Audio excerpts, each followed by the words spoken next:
6 question आ गया, वो था 7 क्वेश्चन हो गया, एक क्वेश्चन एक्स्ट्रा है, पॉलिटिकल में 2 क्वेश्चन हो गए। तो पहला क्वेश्चन है ज्योग्राफी का, और दूसरा है पॉलिटिकल का, तीसरा भी पॉलिटिकल है, चौथा इकोनॉमिक्स, पांचवा हिस्ट्री, छठा हिंदी और सातवां इंग्लिश। सब क्वेश्चन जो है आई थिंक आज भी चैप्टर 1 से ही है, ज्योग्राफी को छोड़ के। ज्योग्राफी का एक ही सेकंड चैप्टर है।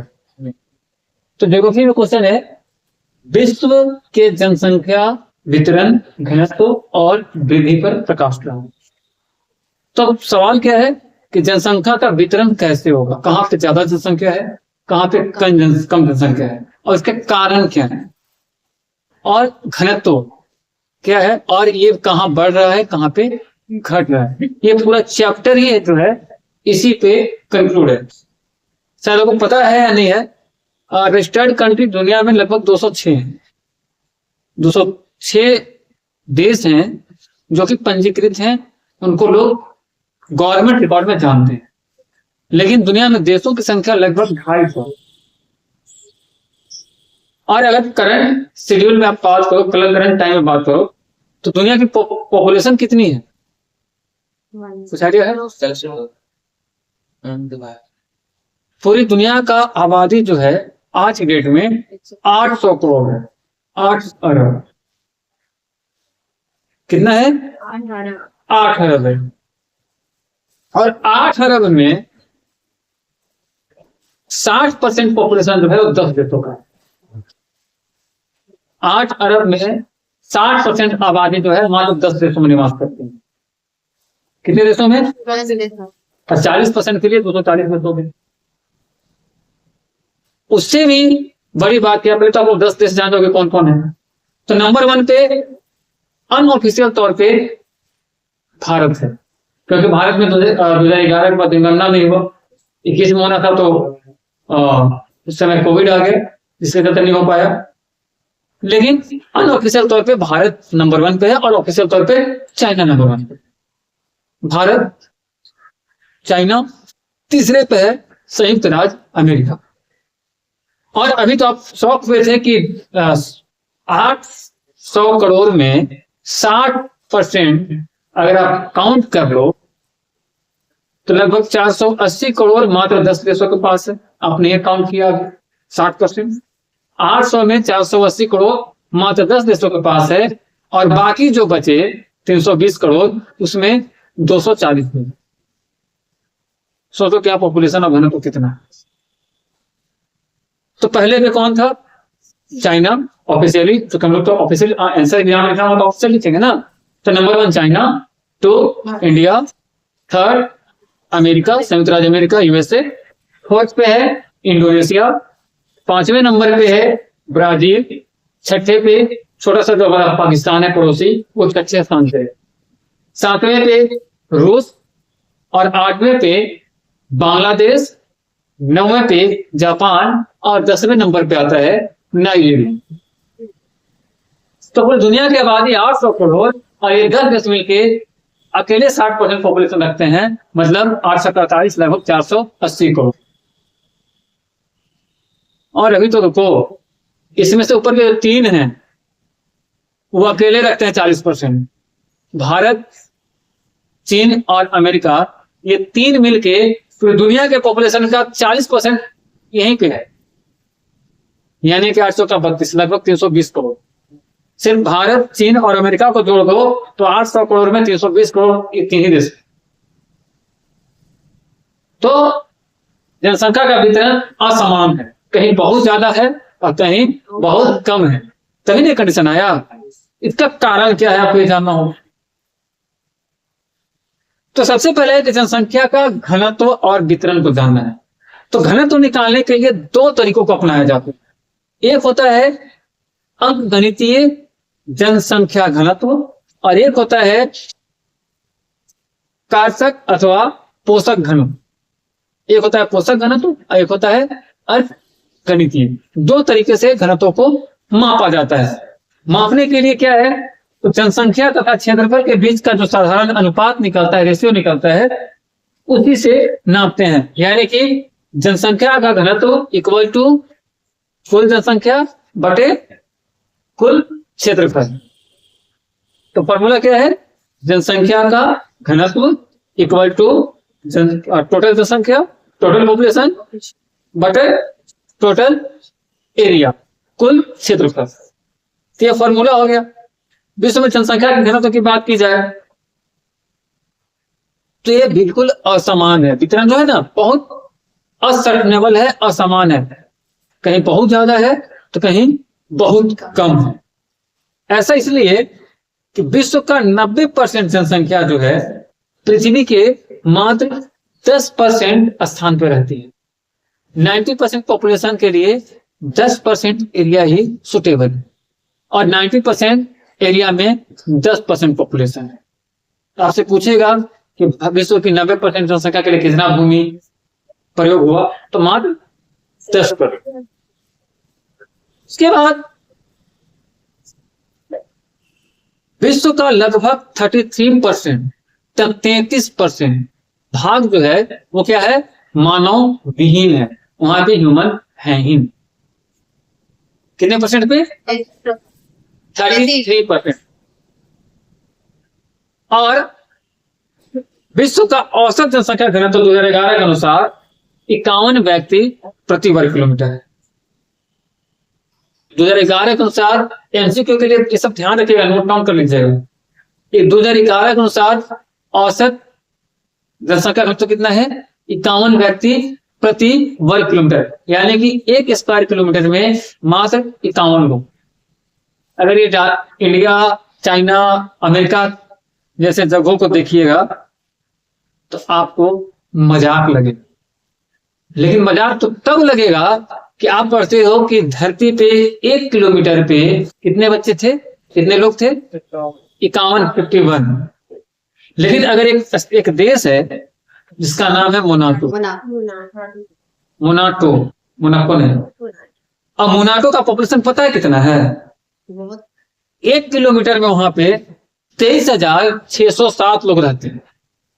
अब सोचो तो रहते कैसे होंगे, 1000 मीटर में 23,000 लोग रहते हैं, यानी कि 1 मीटर में लगभग 23 लोग कैसे रहते होंगे, सोच लो। यह है जनसंख्या का असमान वितरण का बड़ा एग्जाम्पल। तो मोनाको में 23,607 लोग प्रति वर्ग किलोमीटर में रहते हैं। वैसे अगर मकाओ चले जाओ, चले जाओ, एक एशिया चीन है, चीन का एक स्थान है मकाओ में चले जाओ तो वहां 17,999 लोग रहते हैं। दुनिया का सबसे बड़ा पॉपुलेशन का दूसरा स्थान है। हांगकांग, वो भी आजकल चीन में ही हो गया है बाद में। हांगकांग में भी कंडीशन वही है, लगभग 6407 लोग रहते हैं प्रति वर्ग किलोमीटर हांगकांग में। सिंगापुर दुनिया का एकमात्र देश जहां गांव नहीं है, शहरों का देश, तो सिंगापुर का पॉपुलेशन भी कम नहीं है, वहां भी 6369 प्रति वर्ग किलोमीटर। जिब्राल्टर ब्रिटेन में पड़ता है तो वहां का पॉपुलेशन भी 4654 है। वेटिकन सिटी, तो वेटिकन सिटी जो है यहाँ पे भी 1866, माल्टा में 1272, बरमुडा में 1211, मालदीव में 1105 और बहरीन में 1047 व्यक्ति प्रति वर्ग किलोमीटर निवास करते हैं। तो ये टॉप 10 कंट्री थे जहां की जनसंख्या घनत्व बहुत ज्यादा है। अब सोचो कहाँ 51 था और कहाँ 23,000। 1 वर्ग किलोमीटर में अगर 23,000 लोग आ जाए तो फिर वैसे ही फीलिंग आएगी जैसे कोई सेलिब्रिटी है, उसको सुनने वाले लोग, पूरी भीड़ लगी हुई खचाखच। या फिर वो एक्सपीरियंस आ जाएगा जब रक्षाबंधन का दिन डिजनीलैंड का मेला, जहाँ की नीचे भी रहते हैं और लोग ऊपर भी रहते हैं। और ये तो आपको एक दिन फेस करना पड़ता है, वहां के लोगों को ऐसी कंडीशन को फेस करनी पड़ती है क्योंकि वहां का वो पॉपुलेशन है। विश्व का जनसंख्या वाले घनत्व को 3 भागों में बांटा गया है, 3 प्रदेशों में विभाजित किया गया। कितने भागों में विभाजित किया गया है? 3। एक है उच्च जनसंख्या वाले घनत्व वाले प्रदेश, उच्च जनसंख्या घनत्व वाले प्रदेश। दूसरा है विरल मतलब बहुत कम जनसंख्या वाले प्रदेश। और तीसरा है साधारण जनसंख्या, जहां एवरेज होता है। उच्च, विरल और साधारण 3 भागों में इसको विभाजित किया। उच्च जनसंख्या किसको माना गया है? जहां 100 से ज्यादा व्यक्ति 1 किलोमीटर में निवास करते हैं। अगर 100 व्यक्ति से अधिक अगर 1 स्क्वायर किलोमीटर में निवास करते हैं तो क्या होगा? हाई इंटेंसिटी पॉपुलेशन स्टेट या कंट्री, उच्च जनसंख्या वाले प्रदेश। तो उच्च जनसंख्या वाले प्रदेश कौन कौन है? तो वो आएगा मानसून एशिया, दक्षिण एवं दक्षिण पूर्व एशिया, यूरोप और उत्तरी अमेरिका का पूर्वी तट। ये 3 जो है यहाँ पे पॉपुलेशन बहुत ही ज्यादा। मानसून एशिया क्या है? तो मानसून एशिया में आएगा चीन, भारत, बांग्लादेश, जापान, सिंगापुर और इंडोनेशिया। कुछ भाग जावा द्वीप के भी आएंगे। तो ये जावा द्वीप के भाग जो आएंगे, इन क्षेत्रों में क्या है कि बरसात जबरदस्त होता है। कभी कभी तो इतना बरसात हो जाता है कि सिंगर को गाना बजाना पड़ जाता है, गाना पड़ जाता है, थम के बरस मुझे महबूब के घर जाना है। तो इस बरसात के कारण क्या है कि यहाँ पे खेती जबरदस्त होती है। धान 3-3 बार कहीं कहीं हो जाता है। अब पलामू की बात मत कर, ये मानसूनी एशिया की बात हो रही है, ठीक है, पलामू भी उसी में आएगा, लेकिन हर जगह कंडीशन नहीं है। लेकिन इन जगहों पे धान की खेती जो है 1 साल में 3-3 बार हो रहा है। तो उच्च कृषि होने के चलते यहाँ पे जनसंख्या ज्यादा है। चलिए, इंसान कहाँ रहता है? इंसान का पहला जरूरत क्या है? पानी। आप दुनिया में कोई भी शहर देख लो, नदी किनारे बसा हुआ है। एक आध एग्जाम्पल को छोड़ के जो हम लोग पढ़ते हैं, एक आध छोड़ के आप कोई शहर उठा के देख लो, नदी किनारे बसा हुआ। कोई गांव चले जाओ, तालाब, डैम, नहर जरूर होगा। तो इंसान का सबसे बेसिक चीज है पानी। खाना नहीं मिलेगा तो क्या दिन बर्दाश्त हो जाएगा, लेकिन पानी नहीं मिलेगा तो फिर वाटर वाटर करते हुए टर टर करके निकल। तो यहाँ पे जब बारिश जबरदस्त होगा तो नदी भी है, नदी के चलते उपजाऊ मिट्टी होगी। नदी किनारे का जो मिट्टी होता है उपजाऊ होता है, पढ़े ना आप लोग, तो उपजाऊ मिट्टी होगी, यहाँ पे घाटियां होंगी और इसीलिए यहाँ पे जनसंख्या का घनत्व ज्यादा है। दूसरा क्षेत्र आपको आप लिखे थे यूरोप, मध्य एशिया के बाद, मानसून एशिया के बाद यूरोप लिखे हैं। तो यूरोप में जनसंख्या ज्यादा क्यों है? क्योंकि यूरोप में फैक्ट्री है, उद्योग, तो वहां रोजगार के चलते जनसंख्या बढ़ेगी। जहां फैक्ट्री होता है वहां पे पॉपुलेशन बढ़ता है ना। आप शहर में क्यों आएगा? व्यवस्थाएं ज्यादा है, मूलभूत व्यवस्थाएं ज्यादा है।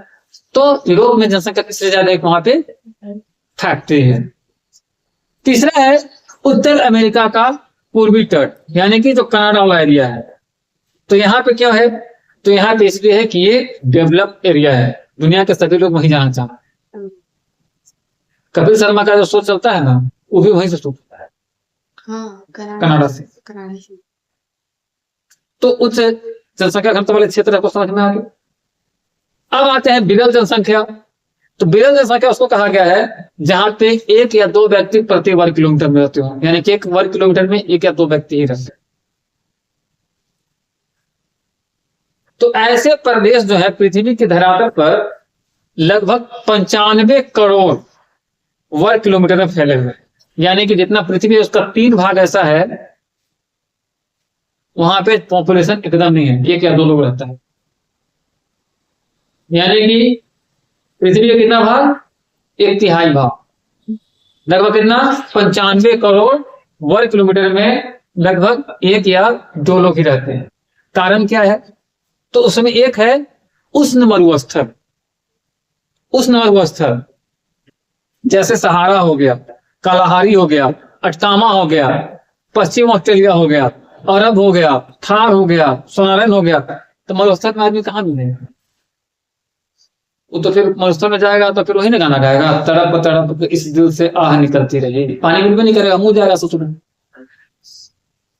पहले तो राजस्थानों था, लेकिन सहारा के रेगिस्तान में जाकर अगर छोड़ दिया जाए तो जिंदा बचेगा? सर 1-2 जो अभी बोलने रहते थे तो वो कैसे? 1-2 लोग गया देखे, देख के भाग क्या जाएगा? मान के चलो आज इंस्टाग्राम का जमाना है, तो फोटो शूट करना तो जा सकता है, बोतल में पानी लेके, ऊँट में पानी लेके जाता है ना। फिल्म का शूटिंग होता है ना रेगिस्तान में, तो इस संख्या तुमको दिखेगा। अब देखो पागल धरती पे हर जगह कांटों को मिलेंगे। अब तुमको क्या लग रहा है कि हाँ इतना लोग हैं, इससे पागलों की संख्या कम है? सब है, और सब पागलों का सरदार हम। वाह क्या बोलती है। अच्छा तो ऐसा थोड़ी बोले। तो एक हो गया उसमें क्षेत्र जहाँ बहुत ज्यादा गर्मी है, मरुस्थल है, खाली बालू ही बालू दिखेगा। दूसरा है अति शीत क्षेत्र, शीत जहाँ पे बहुत ज्यादा बर्फबारी हो, ठंडा हो। जैसे कनाडा के उत्तरी भाग चले जाओ, ग्रीनलैंड, साइबेरिया, दक्षिण ध्रुव के चारों ओर चले जाओ, चाहे अंटार्कटिक हो। अंटार्कटिक का नाम सुने हो ना? तो इन क्षेत्रों में तापमान इतना कम होता है कि स्वेटर पहन के नहीं रख पाओगे। एक बार तो शिवम कम्बल लेके गया था, इसका कम्बल भी ठंडा है, जम गया है। और पानी भी जम जाता है, ये नहीं ऐसा। तीसरा है शीतोष्ण मरुस्थल। ये बेसिकली एशिया में पाए जाते हैं। तो शीतोष्ण मरुस्थल क्या है? यहाँ पे तापमान भी कम होता है और बरसात भी नहीं होता है, जैसे राजस्थान सब जगह। तो यहाँ पे पॉपुलेशन नहीं होगा। और चौथा है विषुवतीय रेखा प्रदेश, जहां से विषुवतीय रेखा जाती है, जैसे अमेजन हो गया, बेसिन हो गया, अफ्रीका हो गया। माने वहां अगर 4 दिन जाके हम रह गए तो 5वां दिन तुम्हें पहचान नहीं पाओगे। क्यों? भाका भाका करिया हो जाएंगे। सभी लोग अफ्रीका में देखो हिंदी ओलंदा था, उसके बोल पे जही 4 को छक्का मार दिया था। उसको दिन में अगर देख लेते तो रात में डरा जाए, एकदम करिया था। आज जो वर्ल्ड कप का फाइनल हो रहा था गर्ल्स वाला का, जब वो बॉलिंग कर रही थी, मेरी माँ बोलेगी तो तकलीफ हो गई। तो कहने का मतलब वहां भी बहुत ज्यादा गर्मी होती है, इसलिए वहां पे पॉपुलेशन कम कम है। रह जाए। तो 4 क्षेत्र हो गए। साधारण जनसंख्या जहां एवरेज है वो है एशिया, यूरोप, संयुक्त राज्य अमेरिका, अफ्रीका, दक्षिण अफ्रीका, ऑस्ट्रेलिया। तो ये जहां है यहाँ पे कॉमन, यहाँ पे बारिश भी होगा, गर्मी भी होगा, ठंडा भी। हम लोग पे है ना, तो एशिया का ही पार्ट है। तो ये साधारण जनसंख्या वाला है। उसके बाद है जनसंख्या वितरण को प्रभावित क्या करता है। वितरण इसको क्या प्रभावित करेगा? तो पहला प्रभावित करने वाला कारक होता है भौतिक कारक। आपको सुख सुविधाएं मिल रही है कि नहीं मिल रही? अगर कोई सपोज चतरा से छोड़ के सोनाली डार्टिंगटन जाएगी, या यहाँ छोड़ के रांची जाएगी, या दिल्ली जाएगी, तो इसलिए जाएगी कि वहां पे इनको ज्यादा व्यवस्था मिले। कोई अपना घर गांव छोड़ के दूर क्यों जाता है जब ज्यादा व्यवस्था मिलता है? अगर सपोज करो कि आपको सब कुछ अपने मोहल्ले में मिल जाए, तो आप जाओगे रांची? नहीं जाओगे। तो पहला कारण होता है भौतिक कारण। दूसरा कारण होता है सांस्कृतिक कारण। अपनी संस्कृति को बहुत लोग छोड़ना नहीं चाहते।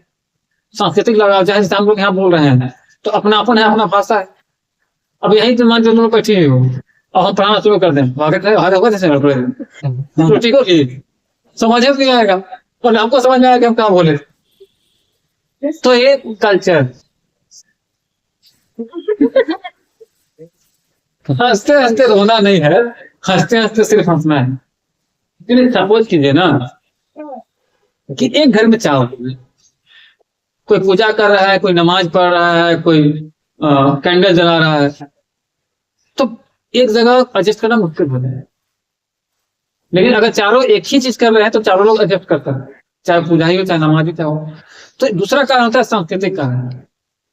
अब सपोज करो कि डालने में क्या है कि अगर किसी को अरे बोल दो तो समझो कि मतलब गंदा वर्ड है, गुस्सा आ जाएगा। एक बार रांची में गए, वहां ऑटो वाला भी सबको अरे बोलता है, कार्य कहाँ देंगे? अब वहां के तो कितने अपने ले लो तो मार कर दोगे। तो कहने का मतलब है कि दूसरा कारण होता है सांस्कृतिक। तीसरा कारण होता है आर्थिक कारण। ऐसे भी कहावत है, बाप पढ़ाना भैया सबसे बड़ा रुपया। तो अपना सपना मनी मनी, पैसा है तो सब जगह हनी हनी है। तो जहां आपको रोजगार मिलेगा, जॉब मिलेगा, चाहे उद्योग हो चाहे कृषि से हो, पॉपुलेशन वहां जाते, क्योंकि आप कितना भी टैलेंटेड हो, आपके पास जॉब नहीं है। जॉब मीन्स गवर्नमेंट जॉब नहीं होता है, प्राइवेट जॉब होता है।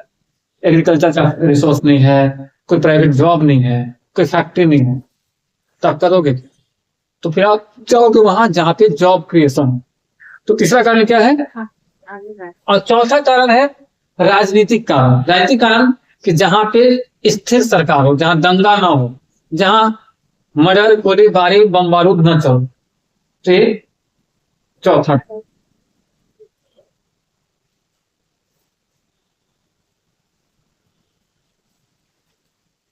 तो कारण भी समझ में आ गया।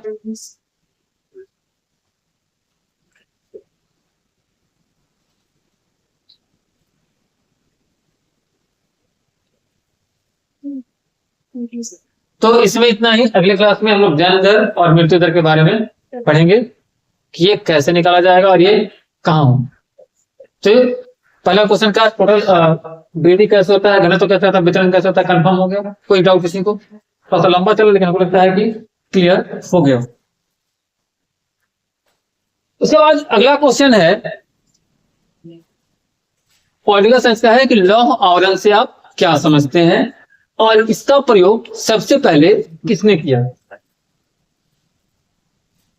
क्या लिख रहे हैं विशाल जी? क्या लिख रहे हैं? कौन सर? जन्म दर और मृत्यु दर से ज्यादा। वो तो कल बताएंगे ना, अभी वाला सुन लीजिए। नहीं खड़ा करा के पूछ देंगे लाइव क्लास में फिर। तो लॉ आवरण इसको बोलते हैं आयरन कर्टन, ठीक है, लोहे का पर्दा। तो इससे आप क्या समझते हैं? तो पूर्वी यूरोप में स्थित देशों की जो श्रृंखला थी वो पूंजीवादी यूरोप और सोवियत संघ के बीच एक लॉ ऑफ आवरण थी। यूरोप दो भागों में बटा, एक पूंजीवादी और एक समाजवादी, एक पूर्वी और एक पश्चिमी। और कंडीशन ऐसी बन गई कि पूरब वाले पश्चिम को देखना चाहते थे और पश्चिम वाले पूरब को। तो बीच में जो दीवार थी, ये मतभेद था, ये एक आयरन कर्टन के समान था जिसको हटा के एक दूसरे से मिलने का प्रयास भी नहीं हो सकता। तभी ना एक बॉर्डर बना ना, तो बीच का जो दीवार था वो दीवार तो वैचारिक दीवार था, कोई दीवार तो खड़ा किया गया नहीं था। तो इसी वैचारिक दीवार को लॉ आवरण कहा किसने? तो 1947 के शुरू में Poland, Hungary, Romania, Bulgaria, Yugoslavia आदि पूर्वी देशों ने पर सोवियत संघ का प्रभाव हो गया और कुछ देश थे जिन पर अमेरिका का प्रभाव हो गया। तो इसी के लिए एक स्थान है, वहां पे विंस्टन चर्चिल, ब्रिटेन के प्रधानमंत्री थे विंस्टन चर्चिल, उन्होंने कहा कि करंट कंडीशन जो है, वर्तमान जो है, ये आयरन कर्टन है, लॉ आवरण। क्योंकि सोवियत संघ की जो न्यूज भी थी, खबर भी थी, वो भी पश्चिमी यूरोप में नहीं जा, यानी कि सोवियत संघ के लोगों को या न्यूज चैनल को भी एक खास हिदायत दिया गया था कि आप यहाँ से न्यूज बाहर नहीं चलाओगे, सिर्फ यहाँ का न्यूज चलाओगे, वहां का न्यूज भी नहीं चलाना है। अमेरिका का न्यूज सोवियत संघ में नहीं चलेगा, सोवियत संघ का न्यूज सोवियत संघ से बाहर नहीं जाएगा। तो इसीलिए इसको बोला गया आयरन कर्टन। बेसिकली एमसी को पूछा जाता है कि लॉ आवरण शब्द का प्रयोग सबसे पहले किसने किया? तो किसने किया था? Winston Churchill. ये कौन थे? ब्रिटिश प्रधानमंत्री। यहाँ पे अमेरिका रूस में ब्रिटिश प्रधानमंत्री। अगला क्वेश्चन है कि क्यूबा मिसाइल संकट क्या है? तो क्यूबा एक द्वीप है जो अमेरिका से लगभग 150 किलोमीटर की दूरी पे। और अमेरिका में क्यूबा में जो सरकार थी, जॉन बटिस्टा थी, वो पूंजीवादी विचारधारा की थी, अमेरिका के समर्थक। लेकिन वहां पे एक रिवॉल्यूशन आया और उसको हटा दिया गया बटिस्टा को, और वहां पे नए राष्ट्राध्यक्ष बनते हैं, उनका नाम था फिदेल कास्ट्रो। तो फिदेल कास्ट्रो कब बनते हैं? 1959 में। तो क्यूबा के राष्ट्रपति नए बने और इनका जो आइडियोलॉजी था, विचारधारा था, ये था साम्यवादी। तो साम्यवादी विचारधारा होने के चलते अमेरिका ने यह प्लान किया कि इसको हटवा दिया जाए। तो जो बटिस्टा के टीम के लोग थे उसको वो ट्रेनिंग देता है, अपने यहाँ बुला सीए के द्वारा ट्रेनिंग करवाता है और ट्रेनिंग करवा के क्यूबा पे अटैक करवाता है 1961 में। और जो ये अटैक कराया उसके लिए फिदेल कास्ट्रो तैयार था और अटैक से निपट गया। अमेरिका को हार मिली तो इस अटैक को कहा गया बे ऑफ पिक्स इन्वेंशन। तो यहाँ पे बे ऑफ पिक्स जो है एक युद्ध था जो कि इसको तख्ता पलट करने के लिए किया गया।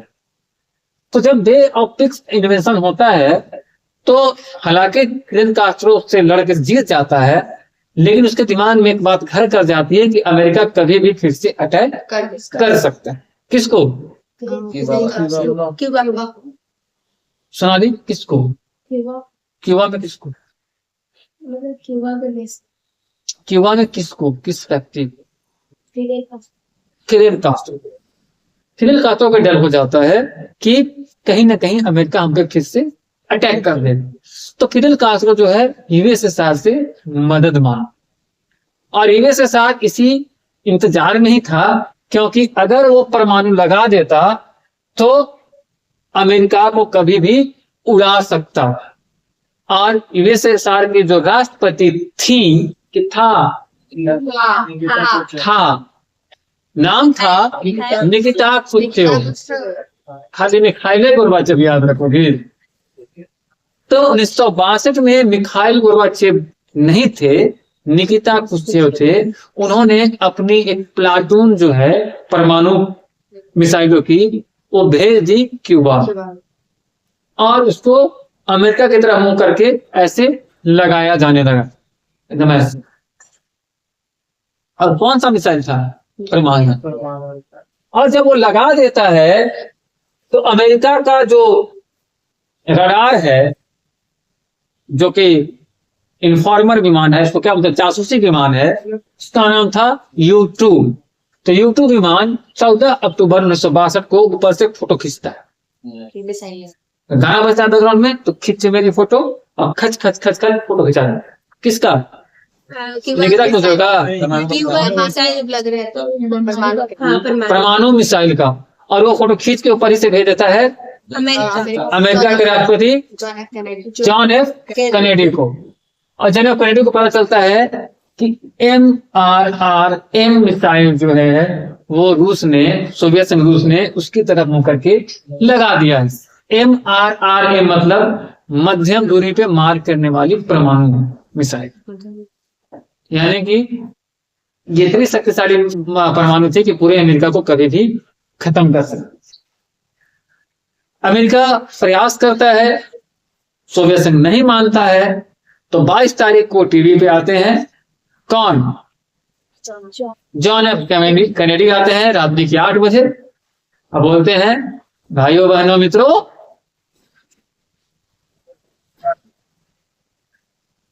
एक सप्ताह का टाइम दे रहे हैं, मिसाइल को हटा लो नहीं तो तुमको उड़ा देंगे।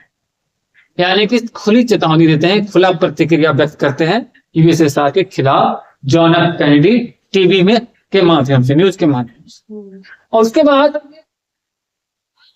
अमेरिका जो है अपना युद्धपोत भी भेज देता है सोवियत संघ के मिसाइलों को रोकने की। और वो भेजता है 24 तारीख को, और 24, 25, 26 और 27 ये 4 दिन ऐसा था जब दुनिया की आंखें क्यूबा पे थी। क्योंकि अगर परमाणु वार होता तो पूरा दुनिया प्रभावित होता, क्योंकि वो 2 गुटों की लड़ाई, 2 देशों की नहीं थी। और इसीलिए इसको कहा गया क्यूबा मिसाइल क्राइसिस। हालांकि परमाणु का खतरा था, वो टल गया। और 26 तारीख को निकिता क्रुश्चेव पत्र भेजता है जॉन एफ कैनेडी को। और पहले पत्र में कहता है कि मैं अपना मिसाइल हटा लूंगा, लेकिन एक शर्त यह है कि क्यूबा पर आप कभी भी नजर नहीं कर सकोगे, क्यूबा पे कभी हमला नहीं करोगे। 26 के बाद 27 को एक और लेटर भेजता है और बोलता है कि तुर्की में तुमने जो जेट विमान लगा रखे हैं उसको भी तुमको हटाना होगा। और उसके बाद हॉटलाइन वार्ता होती है, टेलीफोनिक वार्ता होती है, और 28 तारीख को गुप्त तरीके से समझौता होता है, और ये क्यूबा मिसाइल क्राइसिस समाप्त हो जाता है। अमेरिका इनकी दोनों मांगों को मान लेता है, लेकिन एक मांग तो 26 वाला तुरंत मानता है, 27 वाला मांग बाद में पता चलता है जब अमेरिका तुर्की से अपना विमान हटाता है। उसके बाद 1963 में SALT-1 और SALT-2 दोनों के बीच एग्रीमेंट होता है, समझौता होता है। तो यहीं से दोस्ती का क्रम शुरू होता है, जो हम लोग कल पढ़े थे, तनाव से हथेली का दौर। यहाँ तक तनाव था। इसके बाद एक दौर आता है जो 1980 के आसपास तक चलता है, उसी को बोलते हैं तनाव से हथेली का दौर। तो क्यूबा मिसाइल संघर्ष से रिलेटेड कोई क्वेश्चन, कोई डाउट?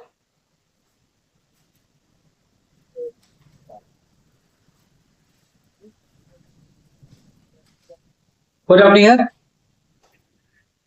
होगा तो पूछ लीजिएगा या कल भी पूछ सकते हैं। लेकिन पॉइंट यही है, इसमें ही बेसिक पॉइंट। इसमें दोनों क्वेश्चन हो गया, वे ऑफ एक्स भी हो गया और क्यूबा मिसाइल संघर्ष भी हो गया, दोनों 61 62। और एक भी क्वेश्चन है, ध्यान। उसके बाद एक क्वेश्चन है हड़प्पा। हड़प्पा सभ्यता की धार्मिक व्यवस्था का वर्णन करें। तो हड़प्पा की धार्मिक सभ्यता की बात जब आएगी, तो कल हम लोग नगर के बारे में पढ़े, आज पढ़ते हैं धार्मिक के बारे में। तो हड़प्पा सभ्यता के लोग धार्मिक थे, क्योंकि वहां के राजा ही पुरोहित माने जाते हैं। वहां पुरोहित ही राजा थे, ऐसा माना जाता है। तो वहां पे सबसे पहले वहां के लोग प्रकृति पूजा करते थे, यानी कि सूर्य की उपासना करते थे, जल की पूजा करते थे, वृक्ष खासकर पीपल की पूजा करते थे, और पशु की पूजा करते थे। वहां के लोग मातृ देवी के उपासक थे। बहुत सारी स्त्रियों की मूर्तियां मिली हैं जिनके हट्टे कट्टे शरीर हैं और जांग जो है वो मोटा मोटा है और उससे अन्न निकल रहा है। तो मातृ देवी का मतलब यहाँ पे है कि अन्न की देवी। तो वहां पे अन्न देवी की पूजा होती थी, मातृ देवी की पूजा होती थी। और हड़प्पा सभ्यता को मातृ सत्तात्मक सभ्यता माना गया है। बाकी सभ्यता सत्तात्मक है, लेकिन यहाँ पे मातृ सत्तात्मक व्यवस्था माना गया। तीसरा है कि एकमात्र मूर्ति मिली है जिससे लगता है कि वहां पुरुष देवता का भी पूजा होता हो। तो एक पशुपतिनाथ की मूर्ति मिली है जिसके चारों ओर पशु हैं, हाथी है, बाघ है, एक सिंह वाला गैंडा है, भैंसा है और 2 हिरण। और वो तपस्वी तरीके से मुद्रा में वो पालथी मार के बैठते हैं। तो पशुपतिनाथ की पूजा करते हैं। चौथा है लिंग पूजा। तो शैव धर्म के अनुसार वहां के लोग लिंग और योनि पूजा करते हैं, यानी कि उनका यह विश्वास था कि पूजा करने से ही प्रजनन होगा। तो वहां पे योनि पूजा भी होती है। और ये बाद में उसी को आधार बना के लोग शिवलिंग का पूजा करते हैं। तो इसको शैव धर्म से जोड़ के माना जाए। लेकिन चूंकि योनि पूजा होती थी, तो योनि पूजा का जो आधार है वो अभी तक अस्पष्ट है, क्योंकि वहां की मुद्राएं तक पढ़ी नहीं गई हैं। वहां की जो लिपि नहीं पढ़ी गई है वो तो चित्रात्मक लिपि है, लेकिन वहां पे योनि पूजा होती है। पशु पूजा, तो पशुओं में वहां बैल, एक सिंह वाला जो गेंडा होता है वो, सांप, नागिंडा। तो नाग का पूजा होता है नाग पंचमी में भी। नाग पूजा, बाघों का पूजा और हाथी की पूजा होती है। बाघ का पूजा करोगे तुम लोग? खा जाएगा। सोचो पहले लोग बाघ का पूजा करते हैं। वृक्ष की पूजा, खास करके पीपल की पूजा। अग्नि पूजा, जैसे कालीगंगा, लुथल और बनावली में काफी अग्निकुंड मिला है। अग्निकुंड और वेदांत मिले हैं। इससे पता चलता है कि अग्नि पूजा होती होगी। वैसे भी मोहनजोदड़ो में जो आपका स्नानागार मिला है वहां भी धार्मिक कार्य के लिए लगता है कि अग्नि का प्रयोग होता ही होगा। मृतक पूजा, तो जो लोग मरते थे तो उसके आसपास कपड़े, मिट्टी के भांड, बर्तन, चावल, गेहूं, तरकारी, गैस से चूल्हा, ये सब मिला है। मिला है ना? गैस चूल्हा उसमें नहीं था, मतलब जलावन के सामान मिले हैं। इससे अनुमान लगाया जाता था कि लोग उनकी पूजा करके मरने के बाद उनकी पूजा करते थे ताकि वो सीधे परलोक चले जाएं और फिर उनका पुनर्जन्म। वहां पे यज्ञ और बलि का भी मिला है, लेकिन वो बहुत कम जगहों पे मिला है। यज्ञ और बलि प्रथा भी रही होगी, लेकिन ये बहुत सीमित क्षेत्रों में माना जाता है, पूरे हड़प्पा सभ्यता में नहीं। और जाहिर सी बात है कि मंदिर का जो निर्माण कला है वो गुप्त काल माना जाता है, तो हड़प्पा में मंदिर नहीं था। तो ये थे आपके धार्मिक के 1 2 3 4 5 6 7 8 पॉइंट 9 10। ये 10 पॉइंट आप लिख लोगे तो 5 नंबर आपके लिए कौन लूट देगा? किसका हिम्मत है? कोई बोलते ही रहे नहीं ना। तो हड़प्पा हो गया। हड़प्पा के बाद आते हैं कार्नेलिया के गीत। तो कार्नेलिया का गीत जो है ये लिखा किसने है? जयशंकर प्रसाद ने। तो जयशंकर प्रसाद ने जो लिखा है इसमें भारत की किन विशेषताओं का वर्णन किया है? तो कार्नेलिया के गीत में भारत की आध्यात्मिक महानता को बताया गया है। भारत के लोग आध्यात्मिक रूप से बहुत ही महान है, क्योंकि यहाँ के लोगों में उपासना है, आदर्श है, त्याग है, सत्य है और समझता है। तो पहला पॉइंट हो गया। दूसरा उन्होंने बताया है कि यहाँ के लोग सहिष्णु और मानवीय है, यानी कि हमारे दिलों में जो है वो भावुक भरा दिल, हम लोग कठोर दिल वाले नहीं। तीसरा है कि हम लोग शांति की बात करते हैं, अहिंसा की बात है। चाहे आप बौद्ध धर्म की बात कर लो या जैन धर्म की बात कर लो या हिंदू धर्म की बात कर लो, कहीं भी हिंसा का जगह नहीं है। यहाँ की तक की जो इस्लामिक धर्म है कुरान, उसमें भी हिंसा नहीं। हम हिंसा करते हैं तो ये धार्मिक नहीं हो जाएगा, लेकिन ग्रंथों में कहीं भी हिंसा का जिक्र नहीं। क्या लोग क्षमा में विश्वास करते हैं? आप लोग गलती करते हो, हम क्षमा कर देते, कभी पीटते हैं? देखते हो ना, मासूम सा टीचर कभी नहीं पीटता आप लोग, वही ना, क्षमा है। हम कितने दयालु हैं तो पता ही है। तो मेरे से सब लोग हैं दयालु हैं। यहाँ पर सत्य की शक्ति, यहाँ पे माना गया है कि सत्य कभी भी पराजित नहीं हो सकता है। एक फिल्मी डायलॉग भी है कि सत्य परेशान हो सकता है, पराजित नहीं हो सकता है। उन्होंने कहा है कि यहाँ पे प्रकृति प्रेम और सौंदर्य चेतना है। तो भारत की भूमि है वो शांत है, सुंदर है, पवित्र है और सौंदर्य से परिपूर्ण है। पांचवा है सांस्कृतिक उन्नयन। तो सांस्कृतिक तौर पर हम लोग बहुत स्ट्रांग है, बड़े हो या छोटे हो सबके साथ मर्यादा में रहना हमको आता है, रिस्पेक्ट डिसरिस्पेक्ट को समझते हैं। आदर्श है हमारे अंदर मोरल नेचर है, नैतिकता है और हमारे अंदर समर्पण है। हम अपने देश के प्रति हमेशा समर्पित रहते हैं। हो सकता है कि हम और आप लड़ जाएं, लेकिन जब भारत की बात आएगी तो हम लोग सब एक हो। उन्होंने ये बताया है। छठा भी वही है, मातृभूमि के प्रति समर्पण। जो हमारी मातृभूमि है उसके प्रति हम लोग समर्पित हैं। और सातवां है कि हम लोग शोषण का विरोध करते हैं और हिंसा का विरोध करते हैं। तो ये 7 बिंदु हैं जो आपको कार्नेलिया के गीत से। आठवां है, अगला क्वेश्चन है, इंग्लिश का क्वेश्चन है, why does Kamala Das describe the young trees as splitting. तो यहाँ पे कमला दास ने युवा पेड़ों को थूकते हुए क्यों कहा? स्प्लिटिंग मतलब थूकना होता है, इस फाइल का मतलब थूकना, क्यों कहा? तो यहाँ पे समझिएगा, अगर आसान भाषा में आपको समझना है तो Kamala Das describe the young trees as sprinting to show their fast movement. अगर आप ड्राइव कर रहे हो ट्रेन से, बाइक से या कुछ से, और थूकोगे तो बहुत तेजी से पीछे जाता है, ठीक है? तो यहाँ पे एज हर कार मूव फॉरवर्ड, तो कार से कोई चल रहा है और कोई थूकता है, उतनी तेजी से पेड़ जो है वो दौड़ रहे हैं। कार जो है वो ट्रीज जो है वो, पेड़ जो है वो दौड़ रहे हैं। यहाँ पे क्या कहा है? Young trees. यहाँ पे कंपेयर किया है युवा। तो आगे क्या है? The trees seem to running fast quickly, तो तेजी से दौड़ रहे हैं पेड़। फुल ऑफ एनर्जी, उनके पास ऊर्जा है। यूथ एंड लाइफ, एक युवा की तरह, एक युवा जीवन की तरह। This lively movement of trees forms a strong contrast with her old and weak mother। वो इस युवा जो पेड़ हैं, पौधे हैं, उनकी कंपेयर अपनी बूढ़ी मां से कर। Who looks pale and lifeless, जिनके चेहरे पीले पड़े हुए हैं और जिंदगी का वो अंतिम पड़ाव।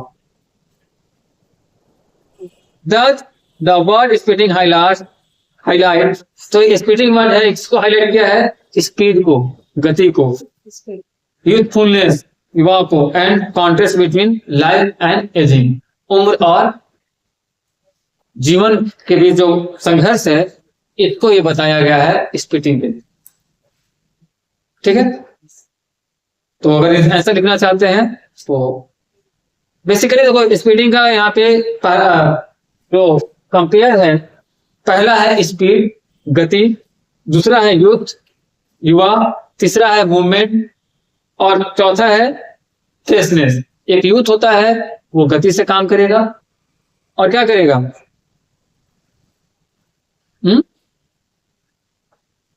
यूथ रहेगा, युवा रहेगा, वो मूवमेंट, वो गति, कोई भी काम बहुत तेजी गति से कर सकता है और उसमें क्या होगा, फ्रेशनेस होगा। लेकिन जो बुजुर्ग है उसमें फ्रेशनेस होगा, वो थका थका महसूस होगा। इसका बेसिक कॉन्सेप्ट यही। कोई डाउट किसी को? आंसर ग्रुप में भेजा जा चुका है। अगला क्वेश्चन है इकोनॉमिक्स का।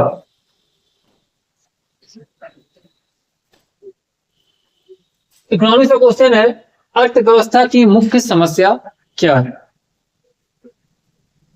तो अर्थव्यवस्था की मुख्य समस्याएं जो है वो, पहला है कि क्या उत्पादन करें, प्रोडक्शन क्या करना है, सबसे बड़ा समस्या ये है।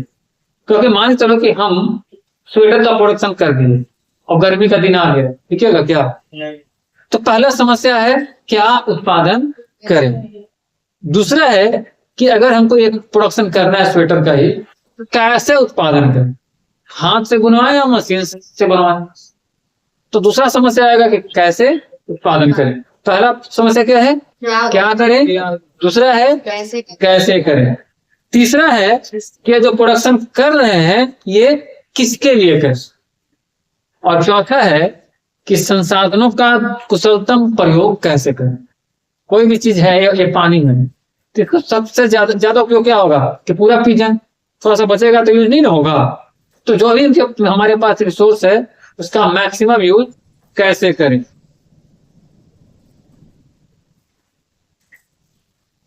उसके बाद क्या है कि क्या उत्पादन करें, यह संसाधनों के आवंटन से संबंधित है। हमारे पास सब, इसको मिटा दे क्या, ये संसाधनों के आवंटन से संबंधित है। सपोज कीजिए कि हमारे पास साधन एक है और प्रोडक्शन दो करना है, तो कैसे होगा, कोई एक को छोड़ना पड़ेगा। अगर आपको ग्राफ बनाना हो मान लो, तो इसको वाई कर लेते हैं, इसको वो कर लेते हैं, इसको एक्स कर लेते हैं। अब हमारे पास साधन एक है और गुड्स दो हैं, गुड्स एक तो कोई लिख लो और एक इधर गेहूं कर लें और यहाँ चावल कर लेते हैं या कपड़ा कर लेते हैं, ठीक है। तो कहने का मतलब है कि अगर हमारे पास साधन एक है तो एक ही आइटम में प्रोडक्शन होगा। लेकिन अगर चाहे तो ये करेंगे चाहे तो ये करेंगे, 100 रुपये हमारे पास, ठीक है, और 100 रुपये में हमको 10 मार्कर खरीदना है और 10 रुपये वाला पेड़ खरीदना है। क्या करेंगे, दोनों में तो कोई ऐसी करता है, तो 5-5 कर दोगे। तो यहाँ पे क्या है कि संसाधनों का आवंटन कैसे, ये जो रिसोर्स है, हम मान लो 1 घंटा पढ़ाते हैं सबको, तो 1 घंटा में हम हिस्ट्री पढ़ाएं, इकोनॉमिक्स पढ़ाएं कि पॉलिटी पढ़ाएं, ये आवंटन करना होगा, बांटना होगा ना। तो यही ग्राफ बनता है कि अगर आप एक यूज करोगे तो एक ही होगा। अगर ये B1 है तो यहाँ A1 होगा, ये B2 है तो यहाँ A2 होगा। दूसरा है कैसे उत्पादन करें। कैसे उत्पादन करें कि तकनीकी का चुनाव का समस्या है, मशीन से करें कि श्रम से करें, ठीक है। और अगर उत्पादन पीपीसी पर हो, पीपीसी का फुल फॉर्म, पीपीसी का फुल फॉर्म पॉसिबिलिटी प्रोडक्शन कर, तो इसको बोलते हैं उत्पादन संभावना वक्र। तो उस पे हो तो भी यहाँ पे तकनीकी चयन का समस्या का आएगा कि भाई यहाँ भी वही प्रॉब्लम है कि पैसा उतना ही है और हमको यूज करना है, तो दोनों में क्यों ना करेंगे जो बेटर होगा। मान लो अर्जेंट डिमांड है तो मशीन यूज करना पड़ेगा, अगर सप्लाई लेट से करना है तो लेबर से करवा सकते हैं। तो यहाँ भी वो समस्या आएगा। पहला तो है क्या उत्पादन करे, उसमें समस्या है। फिर कैसे करे, उसमें समस्या है। फिर किसके लिए करें, तो जिसके पास खरीदने की शक्ति हो उसके लिए करेंगे, या फिर जिसकी आय इतनी हो कि वो उस वस्तु को खरीद सके, यानी कि कॉमन पीपल के लिए खरीदे कर सामान बनाए, या जो हायर लेवल के लोग उनके लिए सामान बनाए। अब मान चले को कि BMW का आप प्रोडक्शन कर रहे हैं, कितना बिकेगा, तो BMW का कस्टमर आपको देखना होगा, उसके लिए आपको प्रोडक्शन करना होगा उसी लेवल में। अब बाइक का प्रोडक्शन करना होगा तो ज्यादा करना होगा, BMW का प्रोडक्शन करना होगा तो कम करना होगा। तो आपको देखना ना होगा कि किसके लिए करना है। उसके बाद संसाधन का सबसे कुशलतम उपयोग कैसे। फिर अच्छा हाँ, उत्पादन संभावना DBI question economics, PPC. PPC किसे कहा, तो उत्पादन संभावना वक्र देश में, उत्पादन संभावना वक्र देश में उपलब्ध संसाधनों तथा उत्पादन तकनीकी के आधार पर दो वस्तुओं के उत्पादन की वैकल्पिक संभावनाओं को प्रकट करता है। यानी कि हमारे पास जो भी संसाधन है, जो भी रिसर्च है, रिसोर्स है, और जो भी हमारे पास टेक्निक है, उसको यूज करके तो वस्तु का ऑप्शन है, तो हमको जो चुनेंगे उसको हम बोलेंगे टीपीसी, उत्पादन संभावना वक्र। तो इसको उत्पादन संभावना सीमा या रूपांतरण रेखा या रूपांतरण वक्र भी कहते हैं। तो पीपीसी का 4 नाम हो गया। एक नाम हो गया उत्पादन संभावना वक्र, एक हो गया उत्पादन संभावना सीमा, एक हो गया रूपांतरण रेखा, एक हो गया रूपांतरण वक्र। यानी कि प्रोडक्शन पॉसिबिलिटी कर्व का 4 नाम है, पीपीसी का 4 नाम। जैसे पीपीसी को अगर हम लोग बनाना चाहते हैं तो यहाँ पे एक हम लोग वक्र ड्रॉ करेंगे।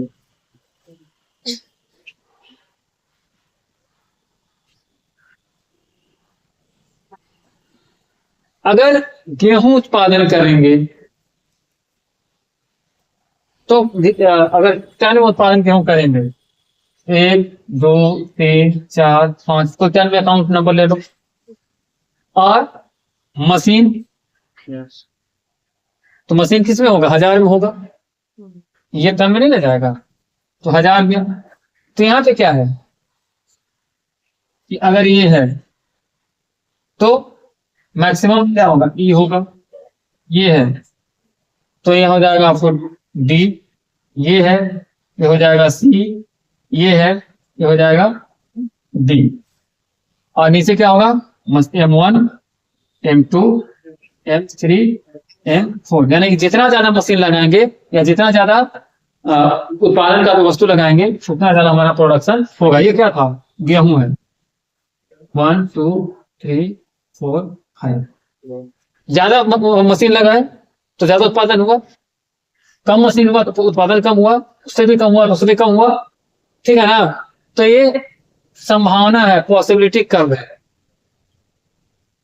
किसी को बोलते हैं उत्पादन संभावना वक्र। और कोई डाउट है इसमें कुछ?